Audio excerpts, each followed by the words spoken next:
Hi, this is the Watersheds at Work podcast brought to you by Tip of the Mitt Watershed Council. My name is Corey Alaniz, and I'll be your host.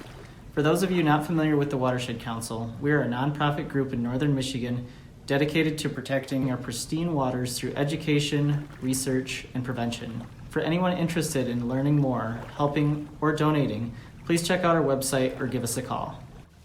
In this episode, we will talk about the policy side of septic systems with our policy director, Jennifer McKay. We will go over all the different ways that policy and local ordinances matter on what happens with your septic and how it might affect your environment or your community. We will discuss the ways that you can help make changes in policy to better the current regulations that we have. We also have an update on a new bill that just passed and what you can do to help it get enacted. I hope you enjoy. What is it that you do at the Watershed Council, and what does it mean to be a policy director? As policy director, I lead the development, execution, and evaluation of the organization's policy work to improve water resources protection and serve to ensure that priority positions and local, state, and national advocacy outcomes are effectively achieved. What that basically means is I work with federal, state, and local elected officials and government agencies to enact rules and regulations to better protect our lakes, streams, wetlands, groundwater, and of course our Great Lakes. Awesome. Thank you so much, Jennifer. And so what all goes into a policy for your local water protection? All of our actions can have direct and oftentimes adverse impacts on natural resources. For this reason, policies have been adopted at the state, federal, and local levels that regulate certain activities to assure that our water resources are not only protected, but improved over time. These policies protect water quality, limit erosion, conserve wildlife and vegetation, and preserve the natural beauty of the region. Great, that's amazing. Why should people care? People should care because the water in northern Michigan is the lifeblood of our economy and our way of life. Yeah, that definitely makes sense. I mean, it's everything that we use. It's beautiful up here. It's pristine. Yeah, I can understand protecting it as much as possible. And so what does changing the policy do for the community? It protects water quality. It protects erosion. So it protects property values. It conserves all of our wildlife and vegetation and just the overall natural beauty of the region, which is why everyone comes to visit and or live in northern Michigan. Yeah, definitely. So what's the process with changing policy at a local and state level when it comes to these ordinances and different things in northern Michigan? Changing policy is actually a very long and complex process, whether it's at the local or state level. Before a policy can be created, a problem must exist that is called to the attention of the government. Then comes policy analysis, which is the process of identifying potential policy options that could address the problem, and then comparing those options to choose the most effective, efficient, and feasible one. Once the problem and solution have been identified, advocacy occurs. Advocates share data and stories with elected officials, highlighting the implications of the policy to further galvanize lawmakers' interest. It also includes educating elected and government officials on the ways the law, ordinance, or rules could be improved to meet its goal. And along the way, there is stakeholder engagement and education. Very little can be accomplished without a broad base of community or statewide support. After what is often a long drawn-out process, sometimes taking years, we'll see the enactment or adoption of a policy. Then implementation and evaluation of the implementation must occur to ensure the policy change is achieving its ultimate goal. That's nice that they have a checks and balances there, but that is a long list of process to go through and make everything happen. So what is the current situation with septic systems in Michigan? In Michigan, 35% of residents rely on septic systems. This means there are between 1.3 and 1.4 million on-site septic systems throughout the state, and each system generates an average of 300 to 400 gallons of sewage daily. That means on-site systems in Michigan must treat and dispose of more than 455 million gallons of wastewater each day. In northern Michigan, many of us rely on septic systems for wastewater treatment. Michigan is the only state in the nation without uniform standards on how on-site septic systems are designed, built, installed, and maintained. Public health officials in Michigan believe reported septic system failures represent only a fraction of the total number of failures statewide, and many go undetected or remain unreported for years. Michigan State University studies suggest that at least a third of septic systems are not working properly.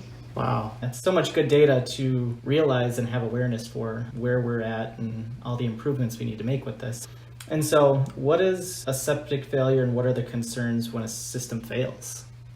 There are different definitions of a failure, but it is essentially when the drain field has been hydraulically saturated or the effluent, which is the sewage, is exposed to the surface of the ground, or it's backing up into the structure, your home, or it's draining onto the surface of the ground or into a lake, river, stream, storm sewer, or where the seepage of effluent is endangering a public or private water supply, or where a public health nuisance is created by a system that was improperly constructed or maintained. And a failing or improperly maintained septic system can introduce nutrients, bacteria, viruses, pharmaceuticals, and other pollutants to our lakes, streams, and wetlands. The pollutants found in septic leachate also have the potential to contaminate groundwater. And the impact of the failing septic systems may be especially noticeable in the form of increased plant and algae growth in the nearshore areas, which can make boating and swimming undesirable. It can also make it unsafe for swimming due to disease-causing bacteria, viruses, parasites, and other pathogens. Wow, that's a lot that can happen to our lakes and things that we might not even see or know that are happening, so good information to have. And so how are septic systems regulated in the absence of a statewide code? Michigan has local septic codes, which are created by local district health departments in conjunction with township and county governments. These codes typically only regulate installation or failures of septic systems.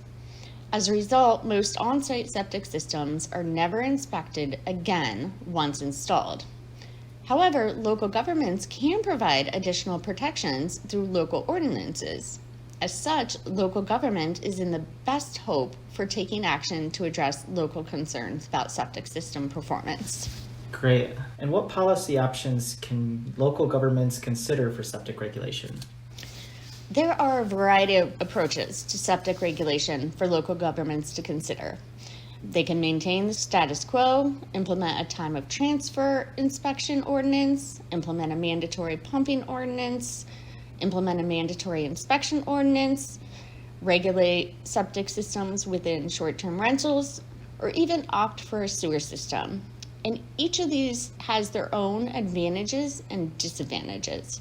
For example, maintaining the status quo kind of means doing nothing. While that's the easiest and cheapest option, it allows systems to go uninspected and unmaintained and ultimately fail, resulting in public health and environmental problems. Time of transfer ordinances ensure that septic systems are inspected at the time a lot is sold, informing the buyer of the state of the system and requirements for proper maintenance moving forward. If the system is found to be leaking, improperly operating, or near the end of its effective life, a plan for remediation is normally required, and a follow-up inspection is done to ensure compliance.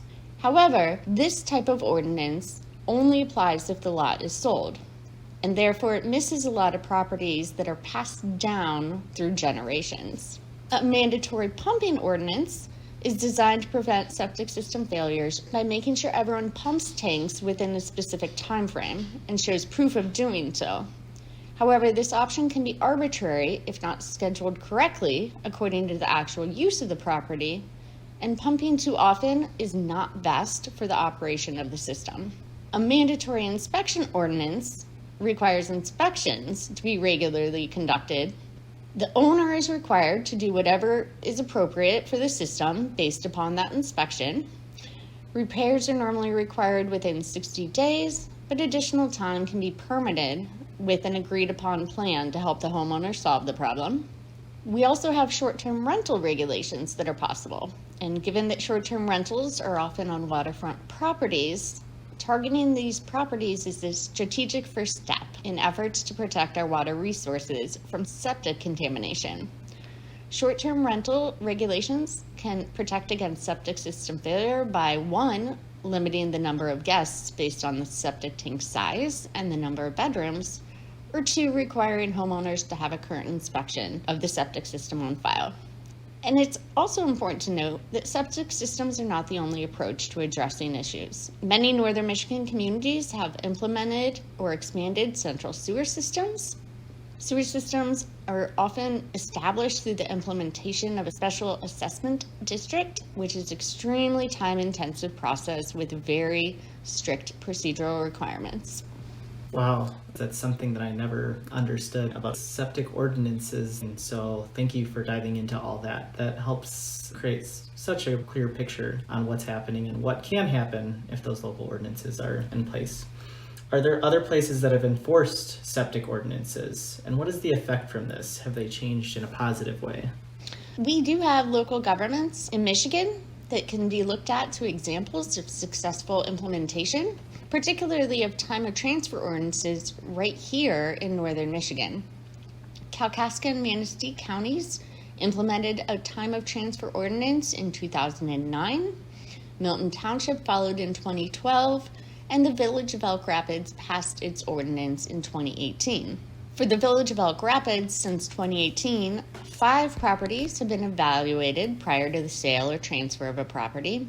2 of those properties were found to be non-compliant under the sanitary code. Since its adoption in 2012, Milton Township has had 366 evaluations performed.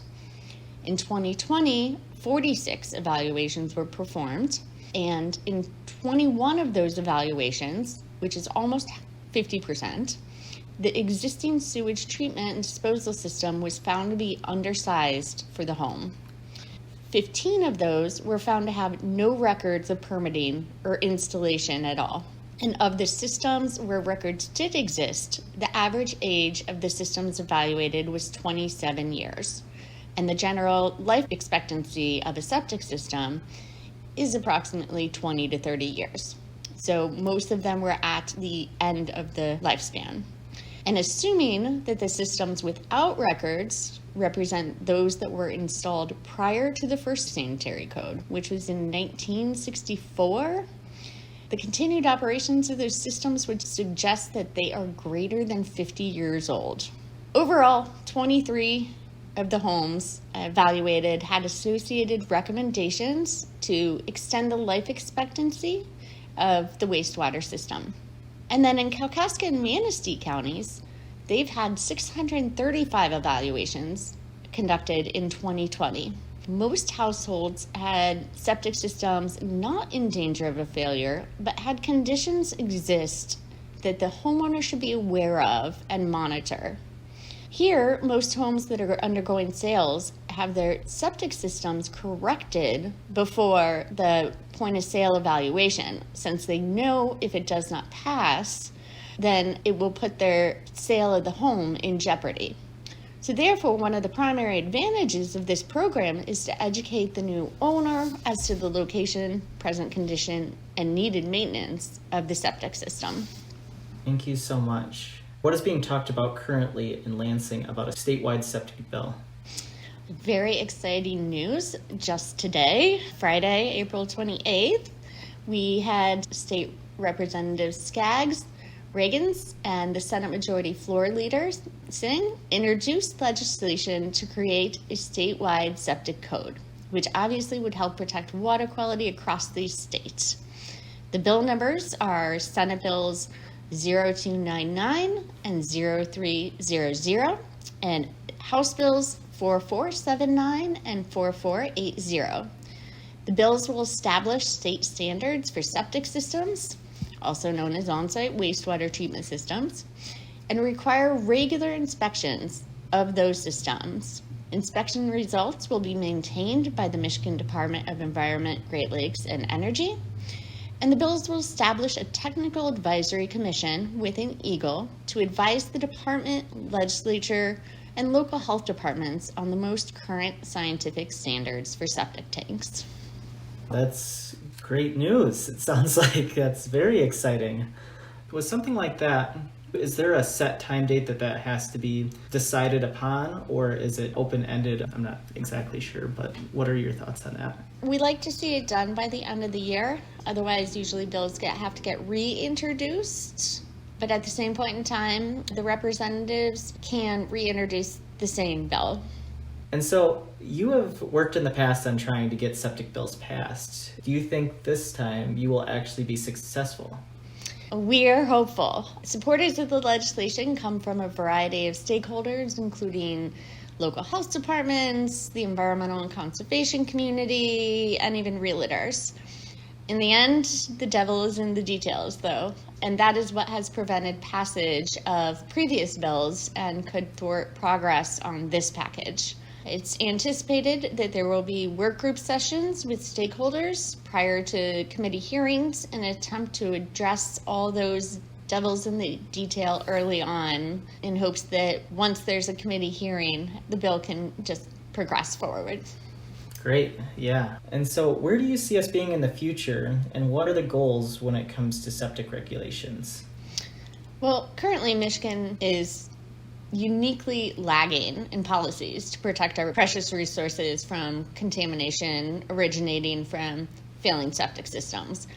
The goal is to provide baseline, uniform, statewide regulations to ensure wastewater systems are in good working order so Michiganders have access to pristine and clean water. For example, a statewide code can give some assurance to people on the quality control of industry workers like designers, contractors, regulators, and operators of advanced treatment systems.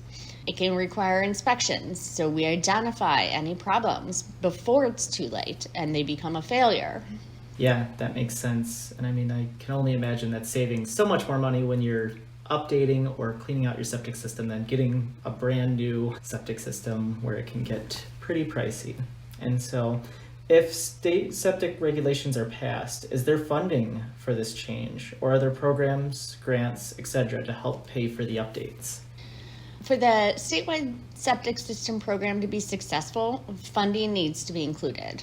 Funding needs to be provided for the entities administering inspections, whether that's the local health departments or the Michigan Department of Environment and Great Lakes. But funding also needs to be provided to help homeowners pay for septic system repairs and failures. How much funding will be provided and how it will be allocated are two of the unanswered questions that will need to be addressed as we continue to discuss the bills. Absolutely, that makes sense. How can the public help get either a local ordinance or a statewide bill to regulate septic systems on the books? Contact elected officials. Whether it's local or state officials, it's vital that they hear from their constituents and community members about their concerns and what they want to see done. As I previously said, without public support, these bills and ordinances can easily stall. So contact your elected officials, contact them now, contact them during the process, make your voice heard. Yeah, absolutely. Help get some push behind for the momentum that you need to get these things going. One other thought that comes to mind is with the ordinances or a lot of this information, do you have just a good recommendation on where to get this information to start learning about it if you don't know anything? We do have a webpage on the Watershed Council site on septics that has a lot of good background information. Also has a publication, just a proper guide to septic maintenance for homeowners, which is extremely valuable. But we will also be providing information on the bills, hopefully providing talking points that can help individuals as they reach out and contact elected officials on the statewide level. Yeah, that's great. Thank you so much. And so, even without any regulation, what are incentives for people of the community and lake homeowners to properly maintain their septic system? Proper septic maintenance protects public health and the environment, but it also saves the homeowner money through avoided costly repairs. So it saves you money. Malfunctioning systems can cost anywhere from $3,000 to $10,000 to repair or replace, compared to the maintenance costs of about $250 to $500 every 3 to 5 years. And costs could even be higher, upwards of $20,000, depending on the type of septic tank, type of absorption field, and the size of the septic tank. It protects the value of your home. Malfunctioning systems can drastically reduce property values, hamper the sale of a home, even pose a legal liability. And again, it keeps water clean and safe. It keeps families drinking water pure and reduces the risk of contaminating community, local, or regional waters. And it also keeps our surface waters safe to swim in and safe to recreate, which particularly in northern Michigan, that's what we do. Yeah. Now, one question that comes to mind right now is there any repercussions on people who say something happens or it's noticeable from their house that's leaching directly into the lake or wherever it might be going? Is there any liability on them for that happening? So depending on the situation, I mean, obviously the health department will come in, but we try and work with homeowners rather than penalize them. But there have been situations where homeowners have had to leave their home because it got so bad. Wow. Yeah, that is extreme and it's unfortunate.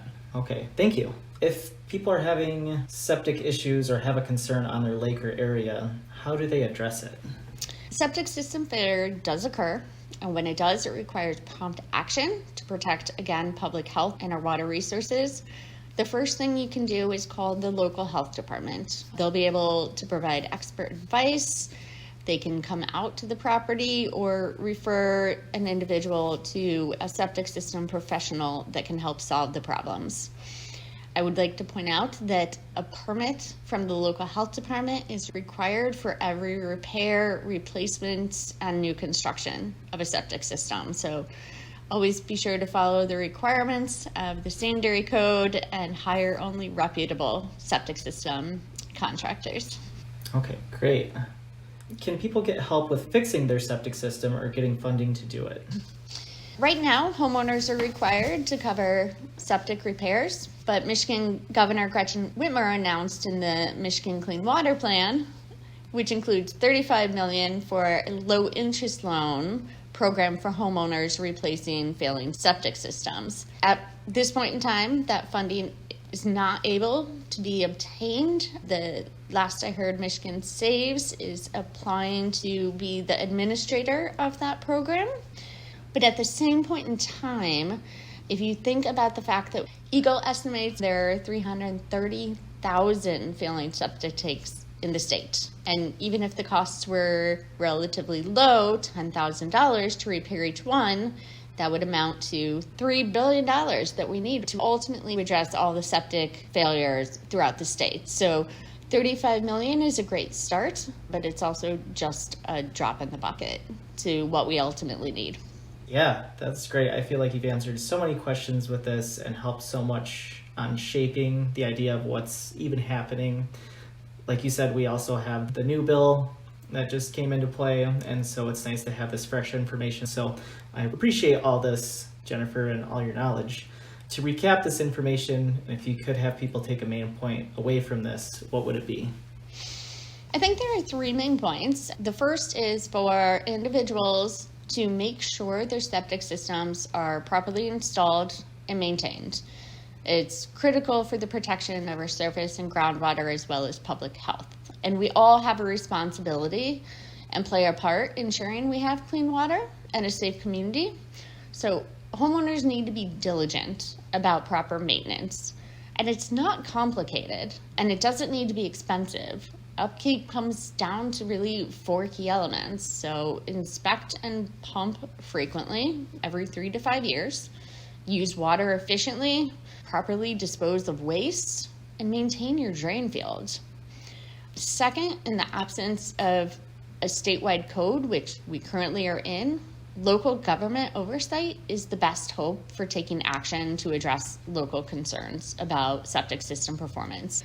Local government is charged with maintaining general health, safety, and welfare, and ensuring the proper maintenance of septic systems is an important part of that work. And lastly, the state of Michigan can hopefully finally enact a statewide septic bill. Given the array of water resources at our fingertips, it really is astonishing that we're the only state without a statewide septic code. So now is the time for the legislature to act and protect Michiganders from the dangers of leaking and failing septic systems. Great.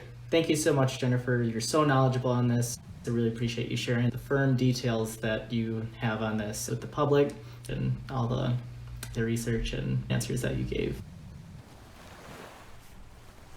Thanks for joining us for the Watersheds at Work podcast. Be sure to check out our next episode on June 15th, where we will be going over our mobile boat washing station.